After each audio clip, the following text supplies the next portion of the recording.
I've never really spoken about this anywhere, but I'm not gonna lie, like 2020 was a tough time for me. So we had a lot of like personal issues, like family issues that happened. What drove me was my mother because she wanted me to get my pro card. And when she was in the hospital, she was in the hospital for 7 months, and like we couldn't see her as well because I was still COVID times. We getting calls from the hospital saying, "Yeah, your mother like might not survive this." And we tried to like call her, but she was in a coma as well, so she couldn't even like respond. So we would just be speaking to her, hoping that she'll hear us. But yeah, so it was really, really tough times, man. But I used that as fuel to like push me to like, okay, cool, like this is what my mother wanted. Like we wanted this together, and it really drove me. So like when I got my pro card in the Arnold Classic, bro, I'm not an emotional person at all, but I broke down, bro. I called my mom straight away. I was like, "Mom, we did it." She started crying as well. And I was like, "Oh man, I was done up, bro. I was gone." Yeah.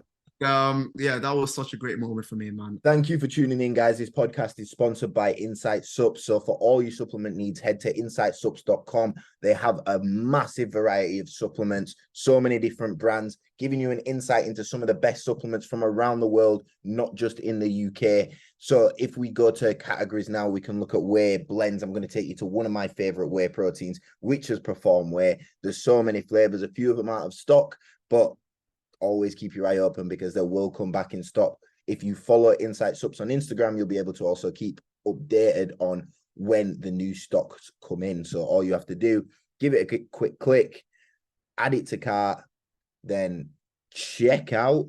And what we're going to do is we're going to get a little bit of a discount here real quick by putting in Physiqq 10.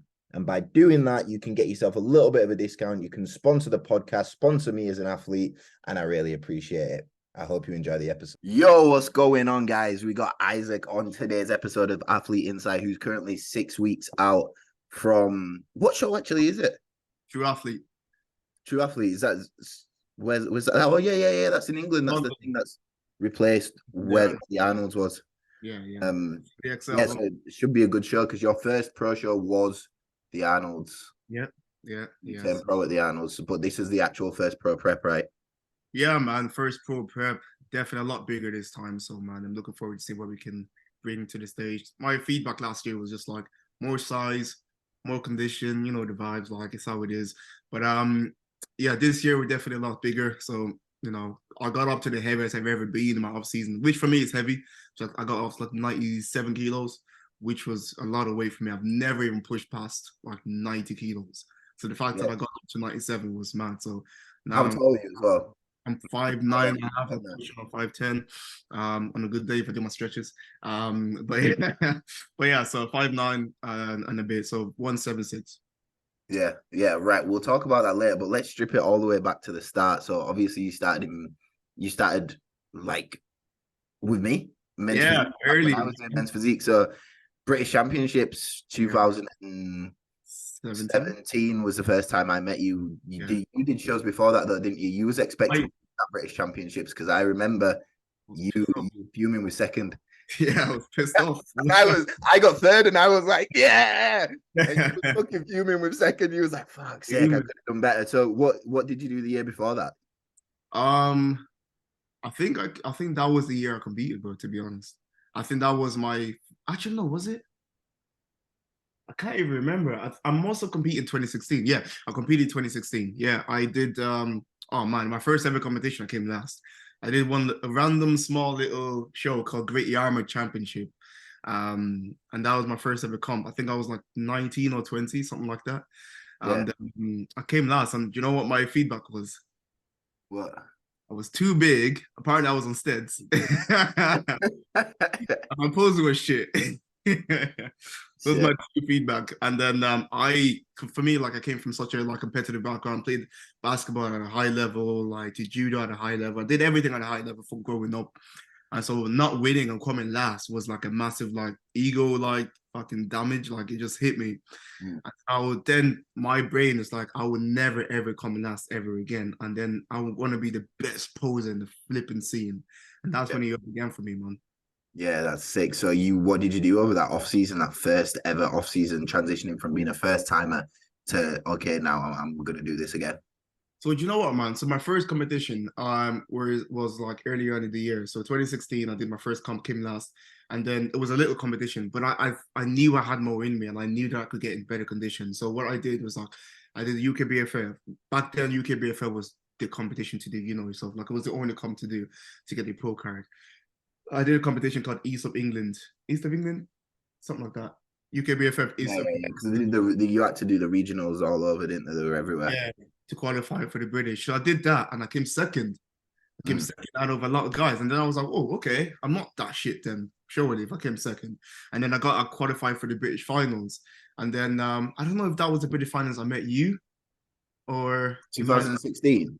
2016. I didn't compete 2016. My first year was 2017 competing. Been it must have been the next year. Okay, cool. So yeah, I did the competition in 2000s. Oh yeah, I came third that time. 2016, was it Cam Mackey that one? Yeah, he was. Yeah, Cam was there as well. And And he's a bodybuilder now. was kind of going back to physique, Oh bro. no, he's back in it. Yeah. Yeah, man. Back to physique now. Yeah. I think that was Cam that won that. No, I don't even think Cam won that one, you know. Was his the year before? Oh no, it was Nicholas Budd. I don't know if you know Nicholas. He doesn't compete anymore. But he won that one, I remember. And I think a guy, can't remember, John, the guy called John came second, I came third. These guys don't compete no more, to be fair. How many was in that class, the first British Championships that you did? Oh, it was loads. Because I did the juniors as well. So remember like back in the days, bro, you had like bad guys competing on the stage, man. Yeah, like 30 something on that 2017 one, didn't we? Yeah, it was similar the year before as well, but like just bad guys. So like it was really hard to stand out. And but yeah, so if you came like top three, you were decent, like you know what I mean. So yeah, I did that, and then I was like, all right, cool. Ended up third after not winning in like a few months before. Then I came third in Britain. I was like, you know what? I'm not shit. That competition must have been shit then. The journalists had no clue what they were chatting about. And then you just went from there, bro. Yeah, so then 2000 and I pressed the button on this. Let me make sure I didn't turn it off. You can still hear me, yeah? Yeah, I accidentally pressed the button there. So going from there into 2017, that's when we first met. And so you was going into that British Championships. You still finished second though, so you still improved from the year before. Yeah, I did. Watching that first. Yeah, so like even that year, 2017, I did quite well, to be honest. Like the following year, I did the Scottish Grand Prix or something like that. I don't know why I did that, but I did it anyways.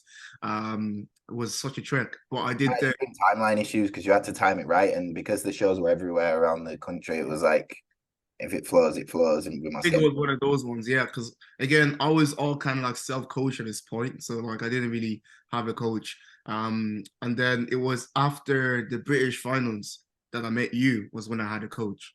Because I didn't have a coach, but I was kind of just like dieting myself, just doing shit myself. So I did the Scottish Grand Prix. I did the juniors and the men's category, and I won both, which was quite cool. Again, this was when I was like 20, so I was still quite young, and I had a lot of muscle at that age, man. So for some reason, I was quite big. And then from there, I qualified for the Arnold Classic that year, 2017. So remember, I did the Arnold Classic in 2017. Spain. Yeah, in Spain. So I did that in Spain. And again, I did the juniors and I did that was the last year they funded it as well. Yeah, that was the last year because I qualified for it the year after, but then there was like, we're stopping the funding now, so you're gonna have to pay for it yourself. And I was like, I can't go then because I'm poor. I'm a uni student. I was broke as hell, man. Like, I remember going to that comp and I had I don't know, I paid for like the accommodation. I think they gave you a little bit of money towards the accommodation. They paid for flights, which is quite cool. They gave a little bit of money towards accommodation, but still, bro, I like rinsed my bank account just to fly out there. Like I had no money. I was like calling my mom, like, could you send me a tenner for free? Because like I got no money.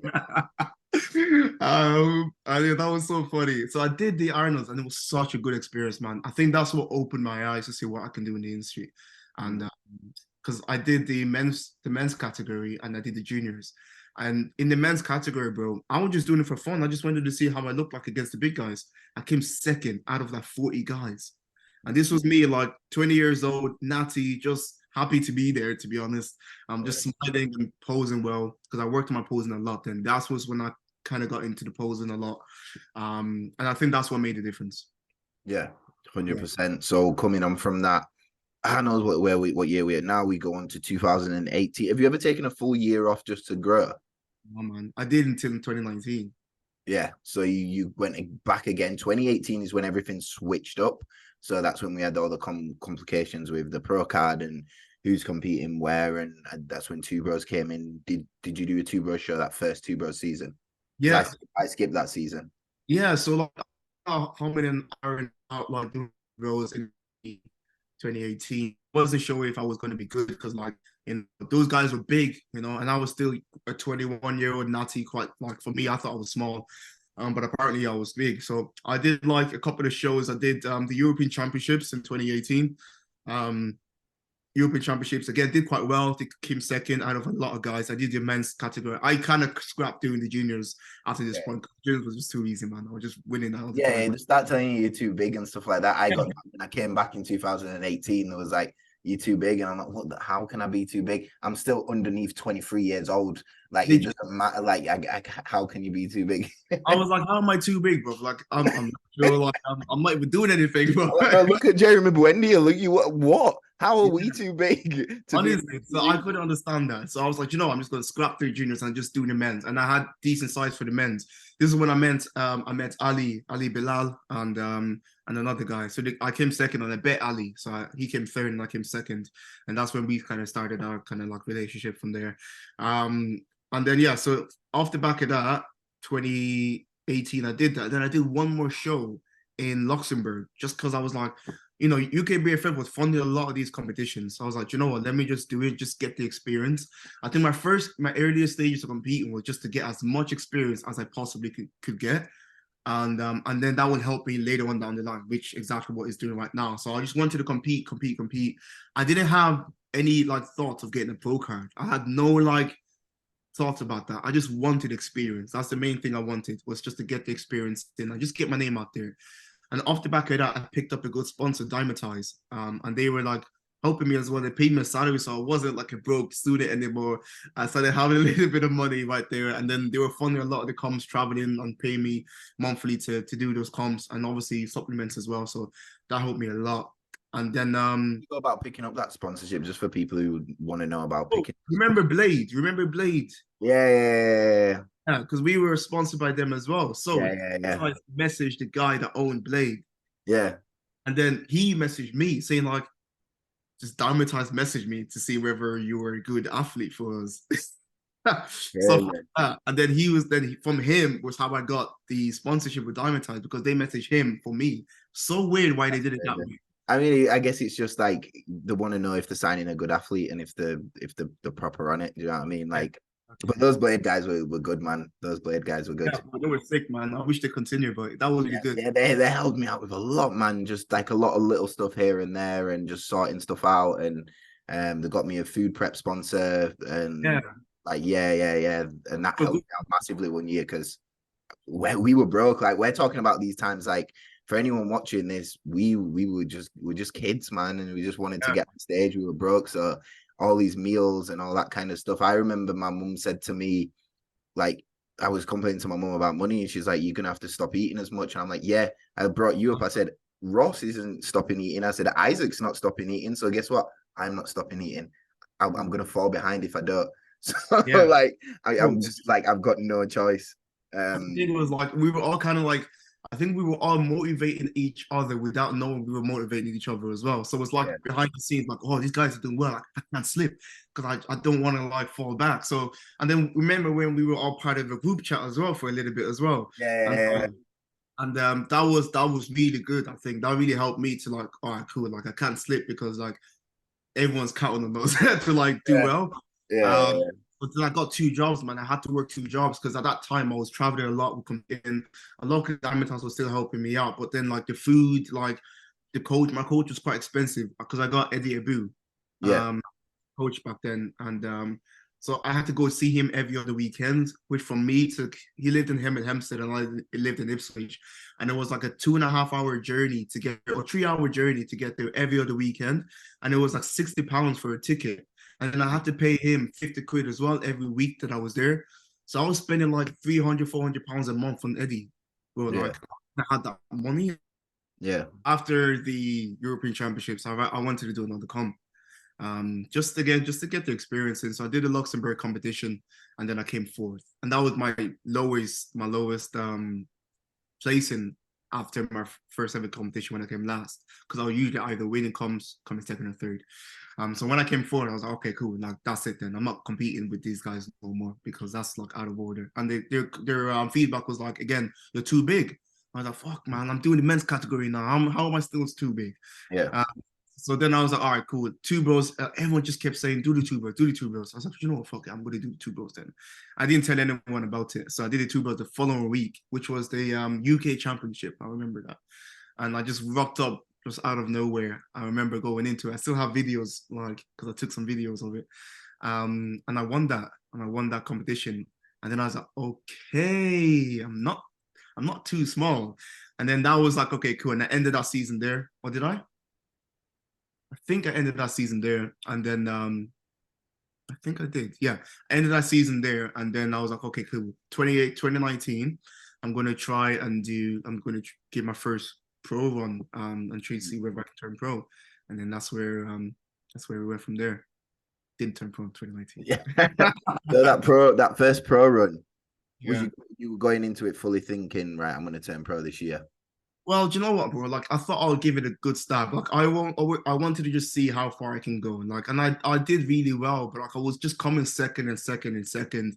The first qualifier for that comp. What did I do? I don't think I can remember what comp I did now. First qualifier, I did a regional, and I can't remember what regional I did now. But yeah, so I did. I can't remember, but I remember I did a couple of competitions abroad. Or did I? I did the Budapest comp. Yes, I did the Budapest comp, and I came second. Just missed out on the win, and the guy that won the category got the overall. Then I did the Amsterdam competition, and then I came second again. The guy that won that comp got the overall, turned pro, and he was a classic physique guy, so he just did men's physique randomly just because he wanted to, and Yeah. he ended up beating me. But if he wasn't there, I probably would have won that, to be honest. Yeah. Which I was a bit annoyed by. But you know, c'est la vie. And then that was my final year of uni as well. So that was a really, really tough year for me as well. Because like I was doing my dissertation, I was like competing as well, trying to go into lectures and all of that thing. Yeah. So that was a very, very hard year. And I think because I put so much into that year and I didn't get what I wanted from it, I took a step back. Then I was like, all right, cool. I think I need to take a break now. And that was my final year of competing until last year. Yeah, I think that it's like all this early stages is going to help out a lot of people, because you have to understand what you have to sacrifice and what you have to go through. When you were talking about working multiple jobs, all the way up to that British Championship 2017, I was delivering pizzas. I was delivering pizzas. You got a free pizza at the end of every shift. I had to say no, smelling pizzas in my car. And then I was also working at a cinema as well at the same time. And then on a weekend, I was doing stag do's, playing dodgeball and stuff like that, like hosting parties, like doing dodgeball and so all that kind of stuff. Like, we had to work jobs to do this. Like, I don't think a lot of people understand, because like obviously and now I was in uni as well. So that's like for the like, yeah, man. I think now that we're coaches, like obviously I train, like, you know, I'll get some young lads who come to me, and some of them will have the work ethic, some of them won't. I'm like, bro, like when I was your age, man, like if you really want it, bro, you have to work for it, man. Because bro, I didn't even know what I wanted. I just knew that I wanted to do bodybuilding. But I didn't know where I was gonna go with it. But I knew that I enjoyed this. And I got some kind of weird like satisfaction from it. I just couldn't tell you what was driving me to like put all my eggs into one basket. But I just knew that this is what I wanted to do. And then I did whatever it takes to like to do well in the industry. And like sometimes I get like guys come to me now, I'm like, oh, they're like, oh, I can't afford it no more. I was like, I understand like you can't afford it, but if you think about it, bro, it's not even that expensive in the grand scheme of things.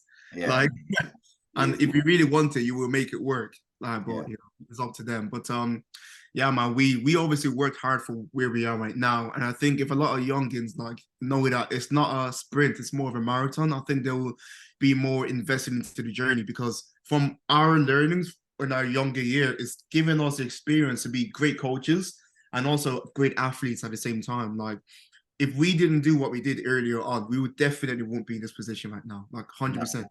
No. I think that's the difference that a lot of youngins these days just don't know. I ended up dropping out of uni. I just couldn't manage the workload. I'm to write this dissertation. I've got 3 jobs and I'm doing this bodybuilding comp. You know what? In a bit, exactly what I did as well, man. jump into the deep end. I think I was in my 2nd semester and I was like, you know what, I can't do this no more, man. Then I had to make a decision that day, like whether I was going to continue or not. I sat my parents down. Obviously, they weren't happy about it because like I was quite a smart kid. I was doing really well in uni, like I was smashing it. But then it was just like I just didn't see my future within what I was doing anymore. And then I dropped out and I was like, shit, now what do I do? Shit, I better go balls deep into this then. Yeah, head to the gym. Where else am I gonna go? It was the best decision I've ever made, man. It was the best decision, man. Well, for young kids watching this, obviously prioritize your education. If you, oh yeah, 100%. You can't be telling people to drop out of uni to be bodybuilders because it's don't do that. Everyone. I think like until you know exactly what you want to do and you know that it's definitely not your degree, then yeah. Because I was doing a degrey for film and I was like, you know what, like, what would a film degree do for me anyway? Absolutely no. So like, it's pointless me finishing it. I think because I studied in San Diego the year before, I was like, you know what, I had that experience of uni at least gave me that to study abroad and experience all that kind of stuff. So I was kind of a little bit satisfied with it. But spending I felt uni was holding me back, man. I literally felt it was holding me back. And so that's kind of what my train of thought was like. I feel like I could have done a lot more if I didn't have to go to lectures. I feel like I could have like put a lot more into it. But I was going to lectures and it was quite a tasking degree as well. Like, and I was studying a lot. I was like, yeah, yours was. And I was like, I'm not getting out of this as much as I want to. And then I was like, okay, cool. I'm just going to go all. And the thing is as well, because I was sponsored and I was going into these exposition, bro. I was doing feed, bro. I was doing body power. And I was seeing what these guys were doing. And I was speaking to the likes of Andre, like Andre DU and like all those big guys. And they were telling me what sponsors were paying them on a monthly basis. I was like, what the fuck? Yeah.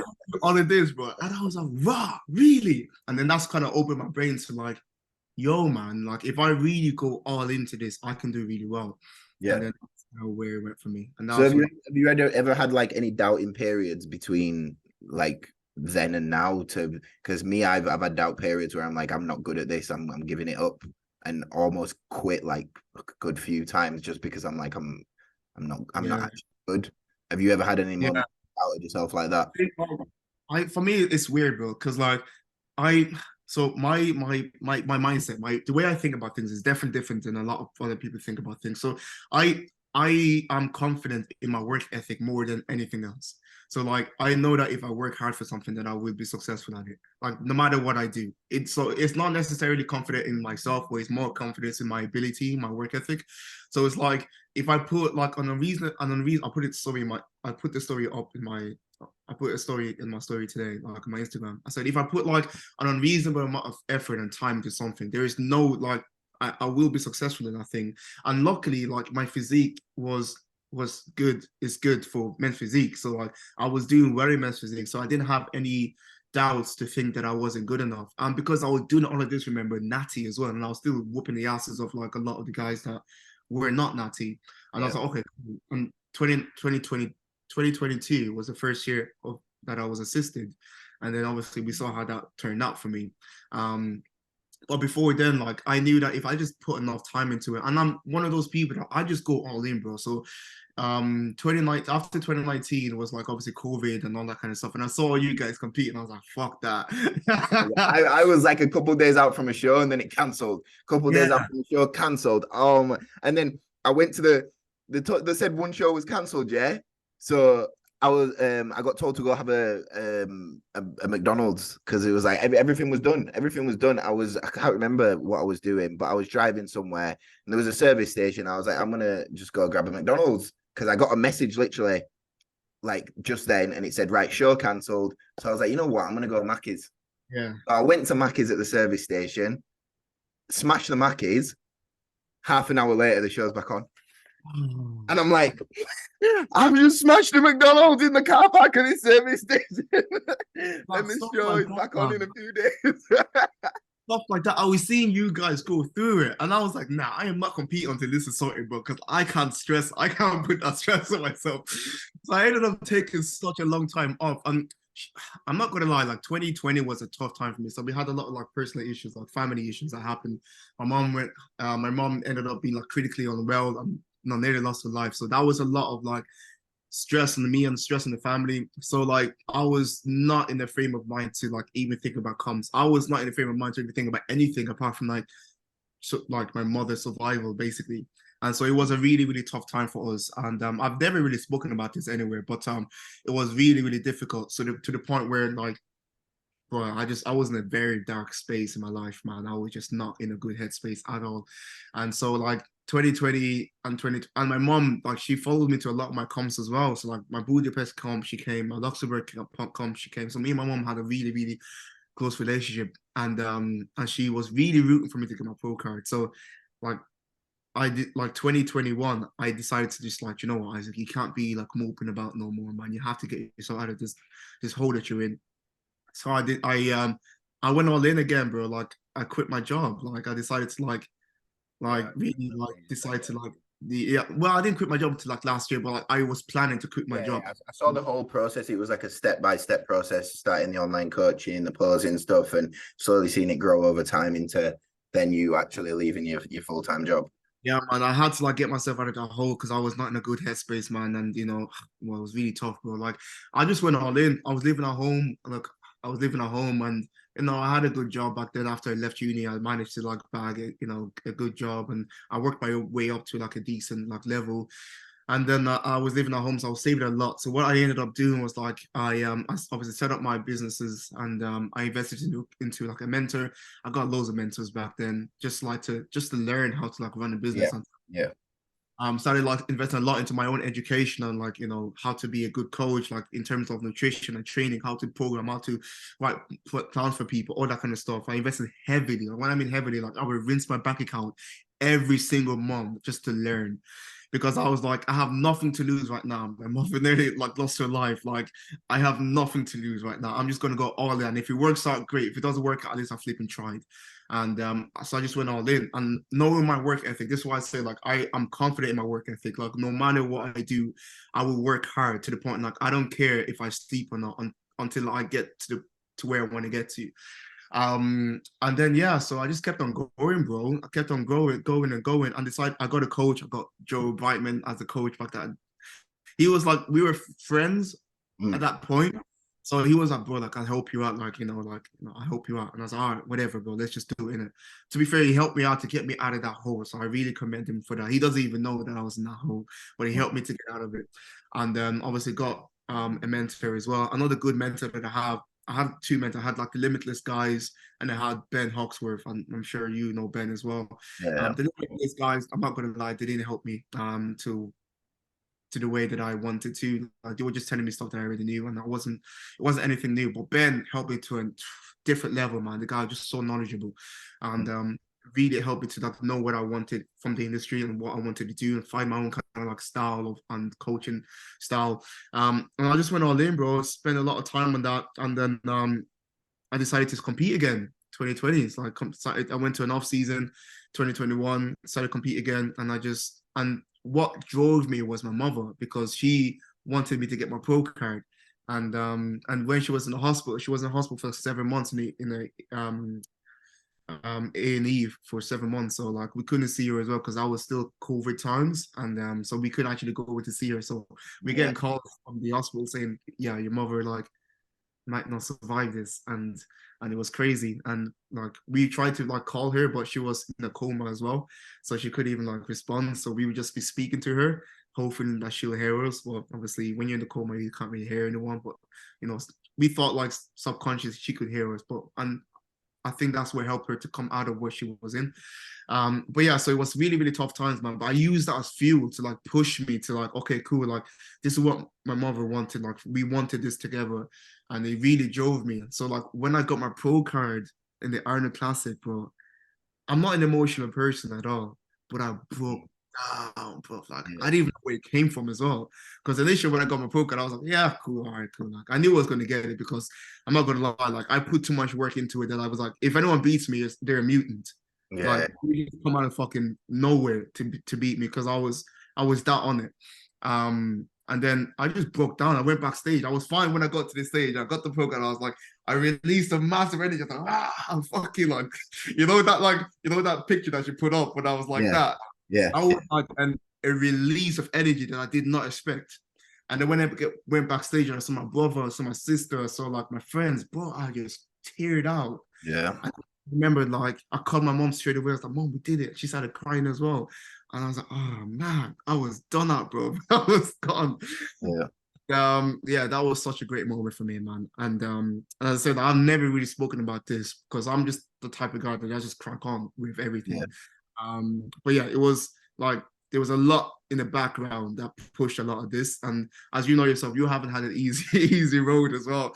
And I think like sometimes I think to achieve greatness and to achieve something great, like there is something on the line that's driving you more than just like that specific goal. There's a lot of things that maybe push you to get there. And I don't think a lot of people understand that to actually get as disciplined as we are and to accomplish something like that, there's a lot of, it's not just like, I want to be an IFBB Yeah, I Pro. think something's got to be paining you to be as disciplined as we're like, something's got to be. Something has to be here, man. Because like I speak to a lot of people and they all have their own stories, man. They all have their own underlying issue that's driving them. And I think a lot of people use bodybuilding kind of like as an escape to kind of like to get your head in order because it helps you to get into a routine. It helps you, it gets you out of like a lull and helps you to like structure everything. Because it helped me structure everything and take my mind away from what was happening at home and actually put that energy into something productive. And off the back of that, I was able to grow my business alongside becoming IFBB Pro and then put me into a position where I am today. Man, Yeah. it's nuts. Yeah, you've done so well, man. You've done so well. And it just feels like those years have flown by though, but everything that's happened in those years since we first met, like just has been crazy. The experiences, and normal people don't have this much experience in life. I swear to God, they just go to work and go home and go on the once a year holiday, all inclusive, penny Yeah. down. Well, when I was in my 9 to 5 and it was office job, I have nothing against 9 to 5 work. Is like, but it just wasn't for me, bro. Like, I'll go to work and I'll just see their discussions. I'm like, you guys are very narrow-minded. Yeah, people are just so happy in the bubble and just they're happy. Well, what do you want to do in 10 years? I don't know. I'll still be here. But what? How? Oh, like I was working at that job for 3 years and I had people working in that job and I saw people working in that job for like 13 years and I got promoted quicker in 3 years than those guys did in 12 years. Yeah, that doesn't make sense. Wait, I saw a meme on Instagram today on one of these meme pages and it said, I don't know, well, that's 6 months of the year wasted or something, like with loads of laughing emojis and it's hundreds of thousand likes on that. And people are laughing about wasting the first 6 months of the year. And I'm just thinking, how are you you're just liking that Instagram meme and laughing about wasting 6 months of the year? Like, do you not want more from it? Do you not want to push yourself and get more from it? And instead of just laughing about it and being like, oh yeah, that's 6 months of the year gone. Like, you can do so much in 6 months if you just apply yourself. Yeah. And you know what I think like contributed to us being this way is our early like actually going into bodybuilding. Because I think like if I didn't get the discipline as I did from bodybuilding at the earliest stage, I probably wouldn't be as driven as I am today.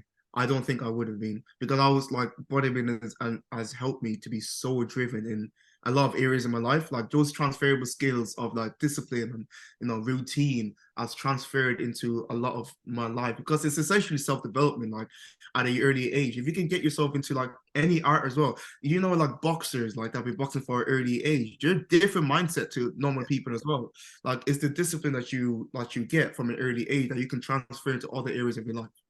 And I think bodybuilding helped us. You build a lot of resilience as well from it, don't you? Because there's ups and there's downs and there's knockbacks, and you've also got to be able to take people telling you that you're not good enough. You've got to be able to take second places, third places, not even make first call outs, and they try to improve on top of that. Imagine being fucking knocked down all the time, and you're like, you know what? Nah, I'm gonna try it. Strict dieting for 3 months, hardly any food, whatever, just to come 8th or something like that. Do you know what I mean? Like that's what we have to go through. Obviously, not we're a bit better than finishing 8th, aren't we, Isaac? But never seen an 8th position in my life. God. Top threes Oh wait, only. I think my pro debut, like my pro last year was humbling for me. Yeah. Because obviously last year I just did again, I'm the type of person just to get experience. I did quite a lot of competitions last year after I got my pro card. So I did the Arnold Pro Show. I did France. I came fifth or sixth in France, which is quite good. Made first call outs, came sixth. Again, I Oh never yeah, came. saying that actually, I did fucking 11th at Amateur Olympia, but there's 40 guys there. You know, like 4 weeks ago, Yeah. 40 guys. Jesus, Oh, massive classes. especially in classic physique, but that's a tough And competition. Amateur Olympia, they're tough competition. So competitions like that. But if we're talking regionals, guys like us should be able to walk them pretty much. Yeah, I mean, if you're not walking your regional, man, you definitely need to like take time off and like just see where you are, like in the grand scheme of things. Because like if you're not coming like top three in your regional, man, that's not great to be honest. Yeah. Like you need to like go back to the drawing board and see whether it was your condition that wasn't good or whether you just need more size. But I would have come if I came third, if I came fourth in a regional, I'm going to back to an off season. Yeah. No chance finishing. Why you keep What going? were you saying anyway? Were you about to get onto another topic then? I think it was yeah, my pro debut. So like obviously last year when I did a lot of pro runs, it was mainly to see what I needed to do well this year.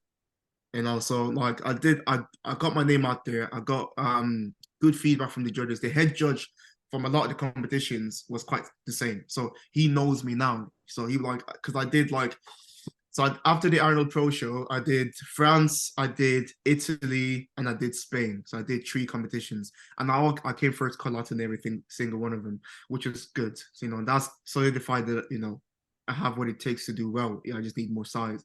And then the feedback from the judge was the head judge was like, yeah, Isaac, you need more size. You need to be more conditioned. You have the shape there. Just get more thicker. And I wanted to get my name like just out there and in pro leagues. And so now when I went to my off season, I did exactly that. So I got more size. Now I'm in a better position in terms of like my starting point. I was a lot leaner starting point, so obviously now my prep is so easy right now that I'm, cruising through it.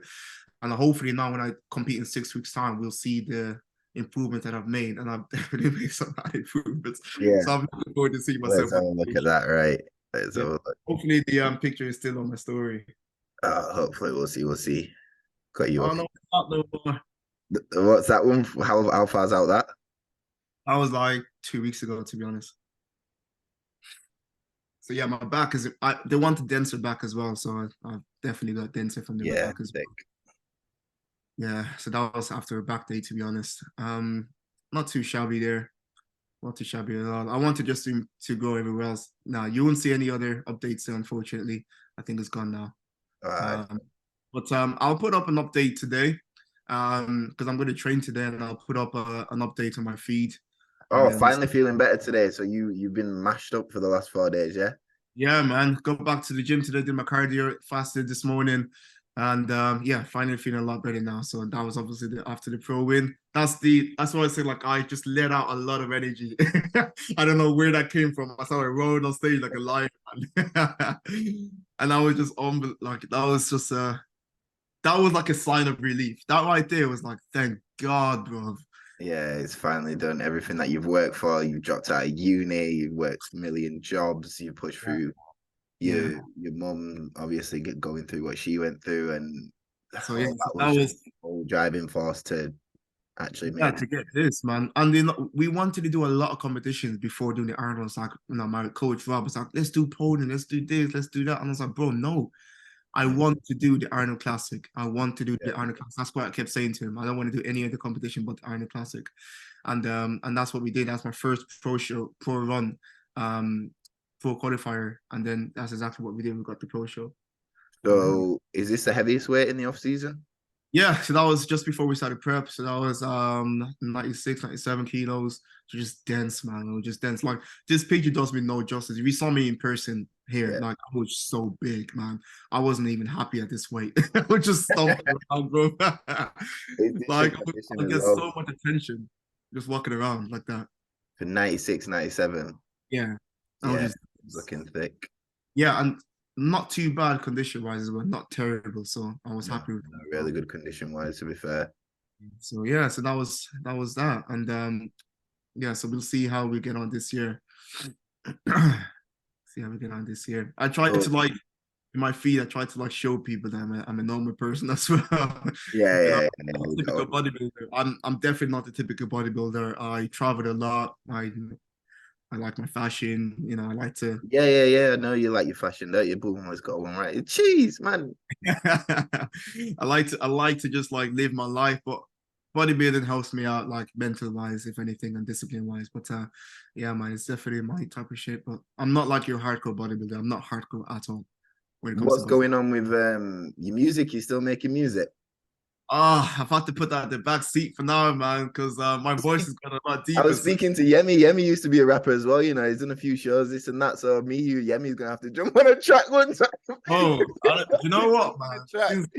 Since I since I've dropped on PEDs, man, my voice has gone so much deeper. That's it. You can't hit them vocals anymore. I hit them high notes no more, G. I ain't gonna lie to you, but I still write, funny enough. I still write because that's kind of like my creative kind of like the way I express myself creatively. So I write a You lot. know, it's crazy. Like, you know, Sam, who I do physique talks with, Yeah. he used to do music as well. I think, did he say he was a drummer? I'm a drummer as well, so I drum. I But play it's the like I'm starting to speak to more people and find out the past, and I'm like, why has everyone been doing music in bodybuilding? Is just something that links creativity and what we do? Like, maybe the physique sculpting part of it, yeah, I especially think art is definitely a part of it. Like the way we look at physiques, we look at physiques as art, and I think we look at bodybuilding as a form of art. Those that have done 100%. music, yeah, me, Sam, me, you, like that's how we come into it. We like creating, Yeah, sculpting, sculpting physiques and sculpting your and that just kind of transferred from music onto yeah. bodybuilding. Because It's like if you look at us guys as well, like we're not the hardcore bodybuilders. We're not like, oh, we've been doing this tuna protein shakes from 14 years old.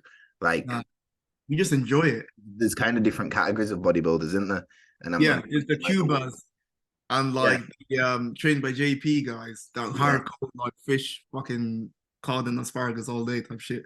And Yeah. And then there's the ones like us which have come into bodybuilding as a real art form. yeah. And I think like for me, there isn't like a drastic difference between like when I'm not competing and when I am competing. There Mm. isn't a drastic change. The only thing that adds is just my cardio is drop, and then I do a little bit more cardio. And like I still do cardio. Like once my off season, I was boxing like every single week. I was trying to keep myself fit, but like, and I was eating the same food. I still eat like I eat macro based food, so I actually don't have set meals, and Yeah. I create my meals like because I like to eat. I like to enjoy my food. I like to like just have a good time, man. Do you know what I mean? Like, for example, I'm not gonna lie, like if I want to go Nando's, I'm gonna go Nando's and I'll track it into my fitness pal. Do you know what I mean? Like, and you know, don't get me wrong, like it's not gonna be like every day I'm gonna do that. Like I have my like set meals every day due to the way I write my You just choose them yourself. Yeah. Like it's like with me here, they'll just message me saying, right, 300 grams of carbs today. And I'll go, right, no and problems. I'll sort it out. I'm not going to be a dickhead with it. I'm not going to do 300 Yeah. grams of carbs from Cocoa Pops. Yeah. Like, I'm as us as coaches, we're smart, so we just know what to do. You can just tell me a number, and I'll sort that out. I'm all right. Exactly like that. And you know, your coach will know as well. Your coach will know the type of person you are because if he knows that you're going to take the piss, he wouldn't tell you to just be macro based. Like, you know what I mean? Like, you know, same thing with Rob. He knows that I'm more than like knowledgeable to know how to fucking eat my food. You know what I mean? Like, and how to make sure because I want the best for myself as well. So I'm not gonna like stop myself from succeeding because I have chicken. People that try to manipulate all these little things into the macros, just stick to the macros with base solid food sources and no I mean, most of my meals are like rice, potatoes, mince, but like I cook them nicely. Like I, you know, I add some flavors, I add some like I stir fry my food, like all that kind of stuff, like just to make them taste. And that's what I say, like there isn't a massive differentiation between my off season and prep. So like when I finish prep as well, I don't binge because like it's just another day for me. Yeah. Being like just standard. I just on to the next. Just eat more food. I just eat more of the same meals because I enjoy. It's like me with my off plan yesterday. I had a little chicken burger and chips, but then I was like, right, I could smash loads of cookies and have a dessert and stuff. But you know what I did? My last meal of the day, I had oats. I just added an extra 50 grams to my oats, and I'm more than happy with that. I just add an extra 50 grams of carbs, some Do you know 50 what? grams to that bowl, make it a 100-gram bowl instead of 50 gram, and Yeah. I'm sorted. I don't Sometimes I see guys like off the back of like pro qualifiers smash bare food. Like, I'm not, bro. You're gonna do your belly in, bro. You're gonna absolutely fuck yourself over. Your kidneys are gonna be suffering, bro, from all the inflammation and stuff like that. And I'm like, why are you doing that to yourself? Why do you have to push yourself to the point? Like, why? Like, I think because again, we started from a really, really young age, and we've adopted a lifestyle from it from a really, really young age. I think because of that, that's helped us out right now. I think if we got into bodybuilding like 2 years ago, I think it would be different. It would be different. But because we started really, really early, it's just our lifestyle. Yeah. I always say it's always good for like first timers. If you're doing a first timer show, maybe experience a bit of the getting yourself fucked because you'll learn from that. Yeah, you'll learn from that and you'll never do it again. So it is, we've all done it like once. Yeah, I've done. I've done it. We've all done it where we smash food, and I think as a first timer, it's maybe as much as we don't want our clients to experience, it's kind of good for them to get to go a little bit over the top and feel like yeah. And then next time I'm not gonna do this. I remember my first ever comp, man. I think my first ever season run, I smashed so much food. And then like I had cankles, man. I don't even know what the flip that was, man. And my back was like pumped every time I walked. And like my shins was just so sore when I walked as well. And I was like, yeah. My belly as well. I was like, this is not good, man. I will never want to feel like this again. Yeah, you got to experience it to know what, because you see everyone doing it, you're like, I'll be all right. But once you've actually experienced it, fuck now. That's it. You won't do it again. Yeah, man. So yeah. What are you gonna say? I mean, so I'm just gonna say this is my first proper pro season, and now the goal is to obviously make the Olympia. There's no other goals when you're a pro now. That's what I was going to talk about. Looking forward, what's next? Yeah. So first, I'm gonna give it like 2 runs. So maximum 2 runs. So obviously, true athlete. If I come like 5th, 6th, I'll do 1 more comp. And if I still come 5th, 6th, I'm just gonna call it a day. If I come 1st in my next comp, I'm going to do another competition I'm going to do the Alicante comp. So if I qualify for the Olympia this first competition, I will do another competition because that's what I want to do, just to get another like competition done, just to get the experience in, and then I'll do the Olympia. But like if I'm coming like 3rd, 2nd, 3rd, I'll still do another comp. But like if I don't qualify for the Olympia this year, I'm not going to be crying. Do you know what I mean? It's going to be a good experience either way. And I know that I will improve from last year's placing 100%. Like there's no way that I couldn't improve placing. So, we're going to be in better condition. I'm a lot fuller in the right areas, like very, very balanced now, if I say so myself. Because I don't see myself I see myself abstractly, like from a third eye's point of view. Like I'll see my physique and I'll see it like as if I'm coaching another client. And I'll be like, okay, cool. Like this physique right here, what do we need to do to make this even better? And then I'll write my training plan in accordance to that. And I'll be like, okay, cool. We need to fill out this area some more. And then I'll go to work and do it. So I don't see myself and be like in a vain way. I'm like, oh, I look sick. But I'll see myself like, okay, cool. This is men's physique. This is my physique. What do I need to do to fit that criteria? And I train accordingly. So I men's physique train rather than bodybuild, if you get what I mean. It's very, very weird to explain to people. Yeah, no, it makes sense. I've always been a bodybuilding trainer, even when I was men's physique. So I used to be fucking training like a bodybuilder. So my kind of transition was always inevitable because don't get me wrong. The way that my waist would blow up if I'm squatting all this weight, and like I was aware of that, I just didn't enjoy training that other way as well. Because you got to think about what you enjoy training like as well. You can't just weak athlete, I'm train this way. You've got to enjoy training the way that you train as well. And I just enjoyed picking up a lot of fucking heavy shit and probably blowing out my waist a little bit too much.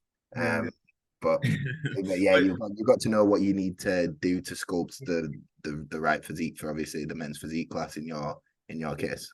Yeah, that's exactly what I do. Like, so that's why I call myself a men's physique specialist right now. So I predominantly coach only men's physique guys because I know the category inside out. Like I'm not gonna lie, I don't know any coach that knows the men's physique inside out as I do in the UK. Like, and I'm not just not saying that because it's me. Like, I genuinely, because I've done more competitions than any IFBB pros.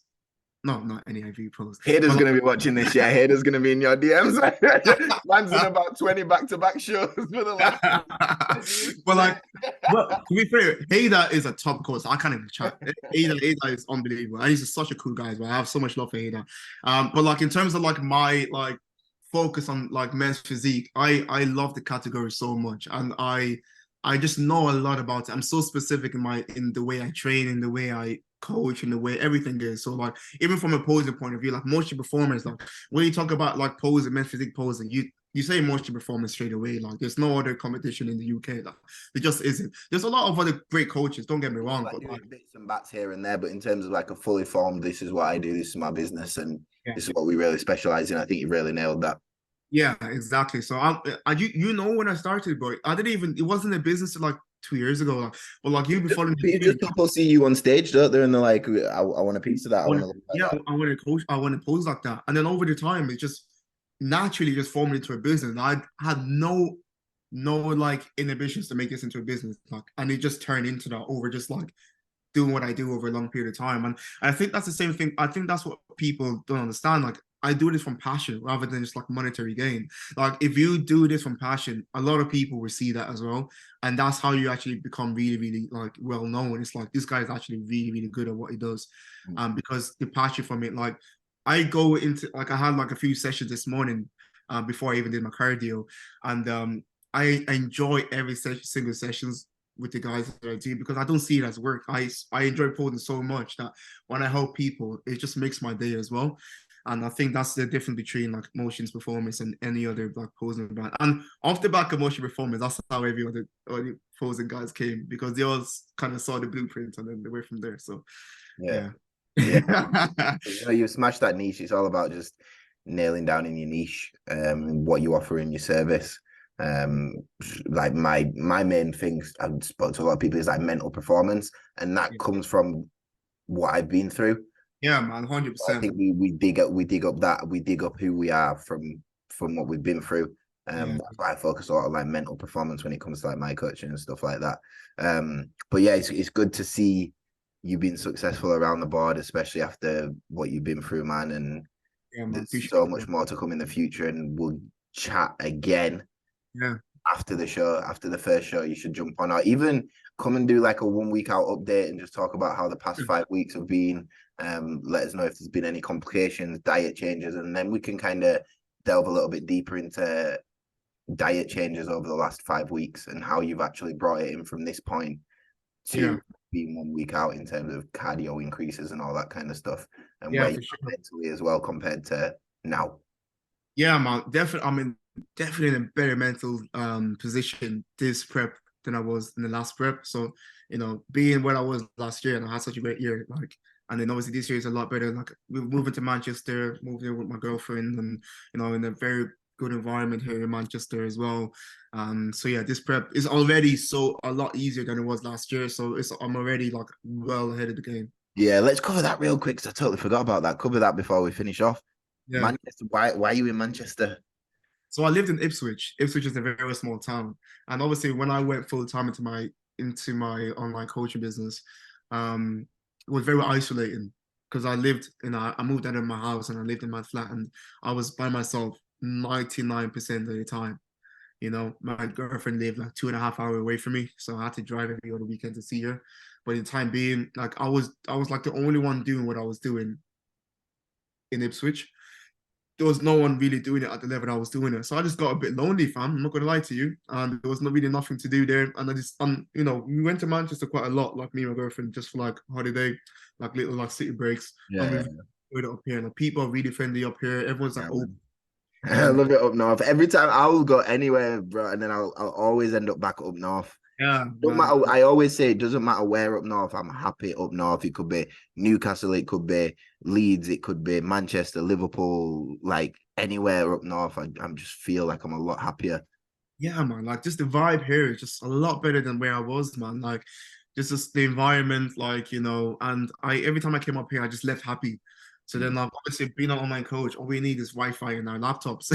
Yeah, So I was like, all right, that's best. So like, we packed up everything and we moved up here, and ever since it's just been really, really good. I've got into a really nice flow of work, nice routine, like good environment. Got my gyms, got everything that I need around me now. So just build a nice like ecosystem around me to really thrive off now. So I don't have the stress of like the family stress and all that kind of stuff in the background. It's still there, but like it's not like face to face, like thinking in the back of my mind. So I can really grow the business a lot more as well. And then with like-minded people, there's a lot more online coaches around here, a lot more entrepreneurs and self-employed people here as well. So like I go to a cafe and there's like other like people in the cafe working. And so I was like, oh, this is sick, you know what I mean? Like, and then you just network with people. I just chat to people in the cafe as well. And it's just nice, man. So I'm in a good environment here in Manchester, and we live in the city, bang in the city, so it's even better. So good. And it's cheaper, a lot cheaper as well. oh man, yeah, that's another thing. It's a lot cheaper. Just life is a lot cheaper as well, so that's great. So yeah, we'll be looking to buy a house like next year as well, up here as well. Just it makes sense. Like so, we do that as well. But yeah, the move to Manchester was definitely a move I needed to make. I'm a bit of a traveler myself because I moved from Ireland to England. So yeah. We didn't even talk about we can delve in. I told you, man. I just remembered, man. I just remembered what time we're on. We're already over an hour. We're gonna have to come back for a part 2. This shit happened with Emma. Oh, I told you when it started this, you were like, you're not talking about that, bro. I have too much.